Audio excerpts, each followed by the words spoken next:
Obrigado, Sr. Presidente. Obrigado e gostaria de cumprimentar mais uma vez o Sr. Engenheiro Henrique Gomes pela sua presença. É certamente uma oportunidade importante para trocarmos mais uma vez impressões sobre estas questões todas. Eu começaria por um registro prévio e dirigido ao Sr. Presidente.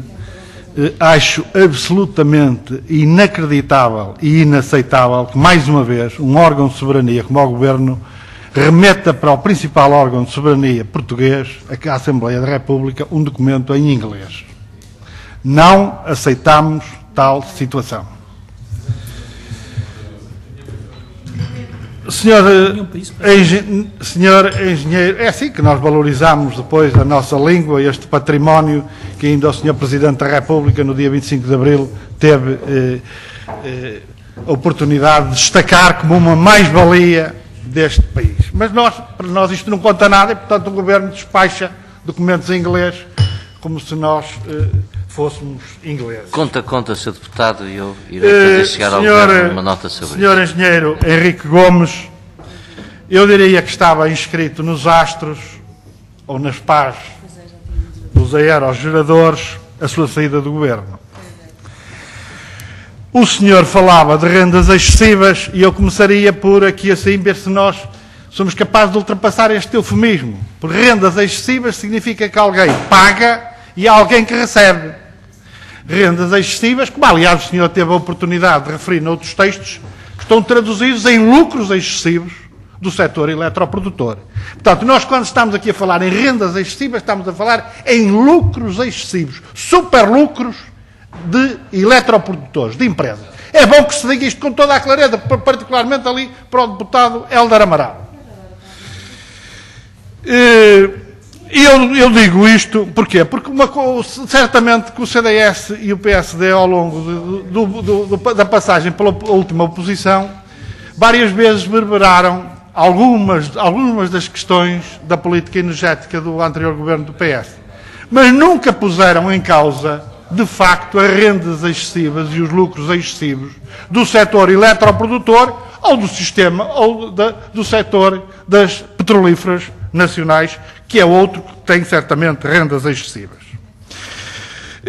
Mesmo nos momentos de maior exaltação oposicionista, é muito fácil verificar pela documentação, pelos projetos de resolução, que nunca quiseram de facto afrontar os lucros excessivos da EDP, da Galp, da Iberdrola, da Endesa e de outros.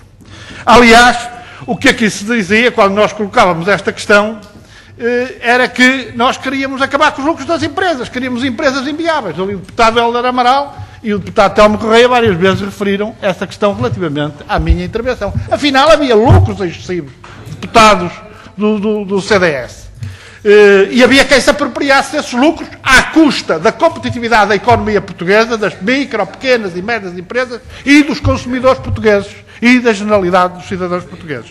E eu gostaria de saudar o seu papel, mesmo curto, no Governo, porque se não foi uma descoberta, e até fez aí uma referência a um documento da ES de 2004 sobre a potencialidade de existirem rendas excessivas. Mas eu devo dizer que o grupo parlamentar do PCP, ao longo destes anos, e muito antes de 2012, apresentámos projetos nesta Casa para acabar com algumas destas rendas excessivas, infelizmente travado pela generalidade dos partidos que têm sido governo, PS, PSD e CDS.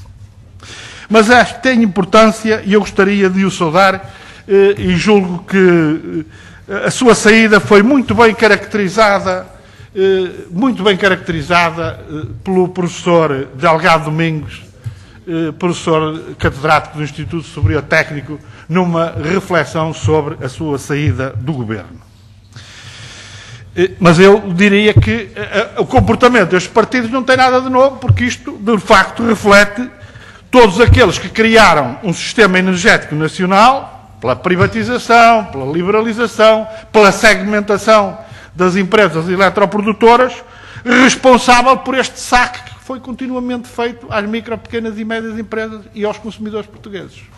E nós hoje estamos a falar de rendas excessivas, de lucros excessivos, a partir de 2012. Mas podíamos refletir quais foram as rendas excessivas que foram predadas aos setores produtivos e às micro e pequenas empresas desde 2005, pelo menos para cá. Pelo menos para cá. E não andaremos longe de um valor superior a 3 mil milhões de euros. O que é certo é que o governo do PS inventou a CMEC, as garantias de potência, mas os senhores descobriram os cais. Foram os senhores. Foi o engenheiro Mira Amaral, ministro da Economia, de um governo do PSD, professor Cavaco Silva, que descobriu os cais. Portanto, isto bem de longe. Era como se dizia do Brando e Constantino. Bem de longe, bem de longe, bem de longe. Mas a sua saída, para mim, estava muito clara,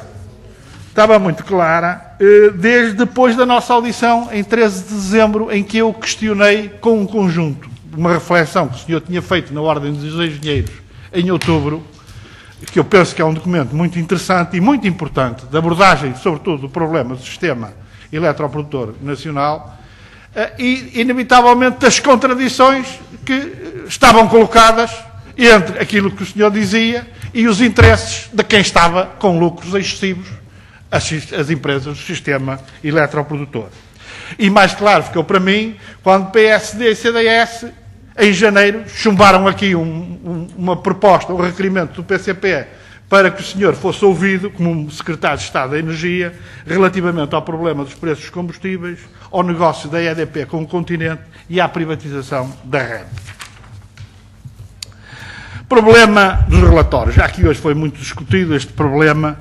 O que é certo é que o senhor hoje me entrega aqui um papel, um documento, onde o valor anual das rendas excessivas é calculado em 299 milhões de euros anuais, mas ainda em vésperas de sair e relativamente à conferência que acabou por não realizar no Diário Económico e noutras entidades, o senhor fala, em termos anuais, as rendas representam cerca de 370 milhões de euros. Pronto, então falta aqui a garantia de potência. Pronto, então é bom que este valor seja de facto um valor que se aproxima da realidade. Questões que eu gostaria de lhe colocar e que decorrem até dessa nossa audição do dia 13 de dezembro. Eu vou rapidamente enunciar aqui o conjunto de questões que ainda gostaria de ouvir. Uma primeira relativamente ao plano energético. Nessa altura questionei, o Sr. Secretário de Estado, então Secretário de Estado, referiu-me que o tinha pronto e que em breve seria tornado conhecido. Gostaria de saber se esse plano energético, de facto, acabou por ver a sua formulação conhecida, porque daí até agora já passaram vários meses e não há plano energético nenhum que se conheça. Falou aqui em que não avançaram com determinadas medidas porque isso perturbava a privatização da EDP. O que significa, eu gostaria de saber se houve alguma garantia aos acionistas, aos homens, ao capital, neste caso capital estatal chinês que comprou a EDP, de que as rendas não iam ser acabar. Os lucros excessivos do sistema eletroprodutor e concretamente da EDP. Cogeração, o senhor garantiu-me que estava em curso um estudo para avaliar as empresas, a cogeração boa e a cogeração má, perdoem-me esta linguagem pouco técnica. Privatização da EDP e da REN. Foram assegurados, como o senhor nos referiu, foram salvaguardados os 5 ativos estratégicos que o senhor enunciava relativamente a este conjunto de empresas nesta privatização. E, finalmente, sobre os preços da EDP, o senhor diz que foi tentada a via negocial como forma de reduzir os apoios, mas mostraram-se infrutíferos. Isto é, as empresas do sistema eletroprodutor não quiseram negociar. A conclusão que eu tenho que tirar é que, de facto, como não quiseram negociar, portanto, o Governo cedeu e acabou por aceitar aquilo que eles propunham para não ferir os contratos blindados, bem contrário aos chamados direitos adquiridos que têm sido violados sistematicamente por este Governo ao longo dos últimos meses, com todos os portugueses a começar pelos contratos inscritos na Constituição da República Portuguesa.